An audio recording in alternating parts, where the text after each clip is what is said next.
Hello, everyone. Welcome to my podcast. This is Kevin Marr, and I'm going to be taking you through my Web 2.0 tool, which is Google Sites, brought to you by the wonderful folks at Google TM. It's easy enough to access the site. It does help to have a Google account because they won't let you in without one, but most people I think nowadays kind of do. But once you're logged in, we simply come to More. We scroll down here to Sites, you click on that, and off you go. Now, one of the questions is, who is using Google Sites? And before this week, I would have said nobody. But after poking around a little bit, it turns out almost everybody, including some people you might not expect. I think rather than explain it to you, I'll just show you some of the templates that users have made, and you'll get an idea of the variety of people who are using it. We have the obvious ones for an EdTech class, such as your classroom sites. But there's also professional sites and soccer teams, outdoor clubs, or any sort of club, I suppose. We have restaurants in here and neighborhood groups, various political sites, and then two of the more interesting ones I found earlier today. Small business, that's interesting. But also, sewing clubs apparently have enough use of Google Sites that they have created their own template. And even if I can come down far enough and find it, dogs. Yes, dogs apparently are on Google enough that someone has created a template specifically for your dog to create a Google site. So generally, that says that everybody is using Google.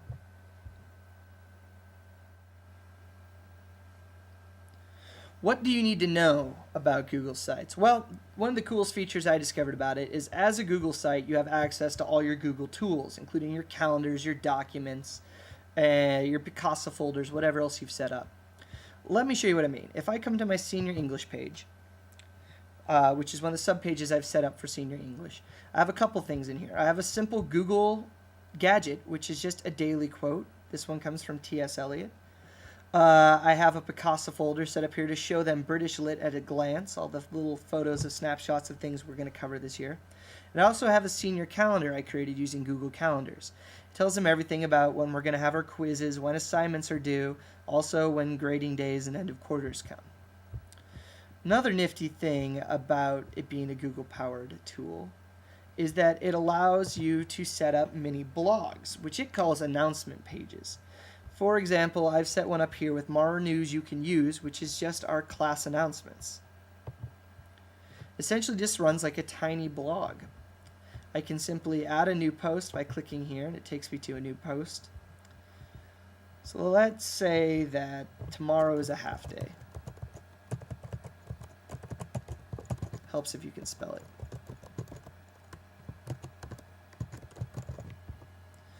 Put in here that class starts at 11. It's a short little one, but it's not true. Parents who might be listening, your kids still probably start at the right time tomorrow. But if I were to save it, it's going to pop up in my class announcements window as the newest announcement. The most interesting thing is if I come back to home and I look in the little mini RSS feed I've set up, it also pops up here. So if students just wanted to glance at our class announcements instead of going to the site, they can do that easily, as could parents or anyone else who is using this site. Working with your sites is fairly simple as well. Let's look at a site I've already finished here. And under my freshman English page, let's go to Romeo, Juliet, and You. Romeo and Juliet is the unit my students are currently working on. As you can see here, I have my Picasa folder up and running to show them pictures from Romeo and Juliet and the various film versions we're watching as well. I also have a couple sites here to help them should they need help. This one, for example, actually offers them the entire works of William Shakespeare online at home.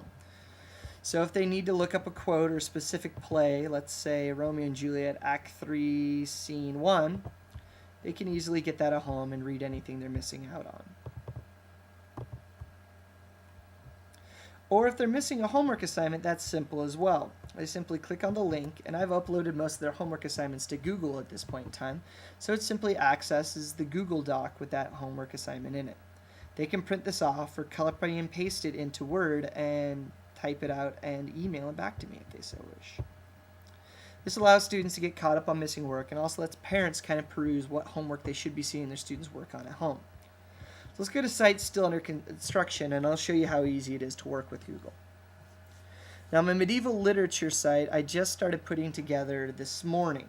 So it's about a third done, not too much. Obviously, I have my Picasa folder going because I'm a dork and I like the Picasa. I also have my photos here from the 2 stories they read, and a couple links added in already. If I wanted to add a little bit more, though, I simply come to Edit Page, and it gives me all the same text features you would get if you were working with the Google Docs, which is to say, not a lot. If you're like me and you kind of have a master vision of how you want everything to look, it can be a little frustrating that your options are so limited. But if you're also someone like me and you've learned to live in an imperfect world and you've learned proper breathing and relaxation techniques to keep you from having a total conniption every time you're working on this stuff, you've learned to deal with what you have. So you can see some of these things are turning out all right. Let's show you how easy it is to add a link here. Say I wanted to add a link to the Google Doc for my chivalry assignment. This is a document I make the kids read that describes what chivalry meant in the medieval ages. I simply come to wherever I have saved my URL for the chivalry document. It's this one, not the other one. That would have been oopsie. I copy it, I come back over here and I click on link. It's a web address, and I paste my link in here. I click OK. Just like that, I have a link to the chivalry document. I come up here and I click save, and it's that simple. Everything I've done to that website is now saved right there. If I wanted to access the chivalry doc now, all I do is click on the link, and it's everything you could ever want to know about chivalry. Another thing I want to show you real quickly here is how to change the basic format of your site. Now, again, we have to come into Edit Page, but once we're there, we're given all these options as far as your layout goes. My layout right now is set to having a right sidebar, which you can then change any way you want. I'm not going to be able to show you because it's going to cause my entire website to go nuts, but you can easily pick the site layout that you like.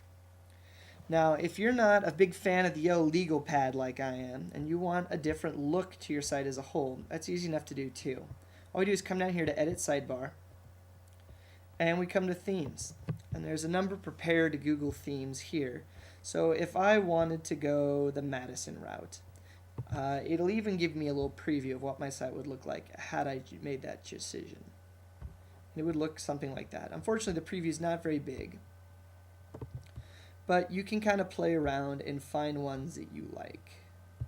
Let's try Terra Ruby. That looks pink and fantastic. It's all swirly and pink and purple and wonderful if you're into that. I kind of like the one I have. It's kind of professional sounding or looking, so we're going to leave that be. So one of my concerns I already showed you with the limited text features. Let me show you my only other concern with Google Docs, and that's namely the speed at which things work. And again, like I mentioned, if you're someone who gets easily frazzled or frustrated, this sort of thing can be a bit irritating, I imagine. So I'm posting this homework assignment to my senior homework mini blog. I've already written it all out and I want to add a picture. I'm going to come over here to Insert. I'm going to go to Image. Now this is required to be a little bit on the ball because I have to hunt down the pictures before I even get there. I'm going to choose a file from my desktop, which in this case is Feudal Europe. And I'm now going to wait for it to load. Now because it's a larger file, it went pretty quickly. Sometimes they can take some time. I then click OK, and this is about where the easily frazzled part comes in handy, or comes into play. It kind of messes up my whole post and makes everything a bit wonky. Now I do have some formatting options. I can decide to put it on the right, which I do. I'm going to also decide to shrink it down. If I make it small though, my fear is that you can no longer read those tags. So I'm going to have to make it a little bit bigger. I may even have to make it a little bit bigger still to make it readable. I then at least can put on text wrap, which is going to make the whole assignment look something like this, which is not exactly the way I originally had envisioned it. But again, being a web-based tool, my options are somewhat limited. So again, I learned to live in a imperfect world, say my breathing techniques, and hit save. When all is said and done, it will look like that. Look like this. The upside is that if I do want my students to be able to read that at a larger scale, I can easily just have them click on it and it pops up big enough to be easily read. As far as uses in instruction, I think I've covered them a little bit, but let's review anyhow. The main page of my website is set up to give parents and students quick at-a-glance reviews of any sort of class changes that are going on or school-wide changes that are going on, as well as homework assignment that is currently being due. If a student is missing an assignment, it's easy enough to find them simply by going to the unit subsite I've set up and clicking on the link that they need to get the homework they're missing. I also offer here things like examples, which I don't have in class assignments, as well as information that goes kind of above and beyond what I might cover in class. If a student or a parent is curious about learning more about an issue that we covered briefly, or maybe like the theoretical basis of our instruction, they can click on links like Carl Jung and the Collective Unconscious, which while we do talk about in class, we don't spend an exorbitant amount of time on. But they can read more about Mr. Jung and why he matters and the sort of things that we're talking about when it comes to him. And that gives parents a little more sense of what's going on and why their kid is studying what they're studying. There's also a section in here called Contact Me, which makes getting in touch with me that much easier. It lists my professional contact information plus a link to email, so parents can easily get a hold of me, probably in the quickest way possible. Requirements for use are pretty simple. You need a computer, duh. You need a decent speed internet connection so you can upload things quickly. You also need to be a little bit organized and a little bit patient. Again, like I showed you, your editing features are somewhat limited. But also when it comes time to upload things, you kind of have to already have them assembled so you can just hunt and grab. Now, if you're someone who's comfortable navigating a computer, this isn't too hard to do. I'm a Mac user myself, and one of the favorite things about being a Mac user is the ease at which you can hop between screens or hop between entire desktops where you can simply have things stored to get to what you want to get to simply. So you have to be someone who can navigate and kind of juggle a little bit easily. You also, again, need to be someone who kind of knows where you want to go ahead of time. As you can see with my Google Docs, I've kind of uploaded and tagged everything as is, so it's easy for me to kind of pick through and find what I want to find. For someone who's maybe a little less anal retentive and monkish about organizing stuff, this might get a little bit hairy. But I think if you have a little bit of patience, you can probably figure it out pretty quickly. And that's Google Sites. Thank you for taking a tour with me. I hope it's a Web 2.0 tool that you can use. My PLC is dedicated to trying to find cost-efficient ways of incorporating technology in your classroom, and I've never found an easier-to-use free website builder than this. It's definitely something I plan on using from now on, and I'm sure it's something that my students will come to know and love too. Even their parents will like it, because it'll help them keep tabs on their little miscreants better. And what parent doesn't want that? Well, thank you again. Have a good evening.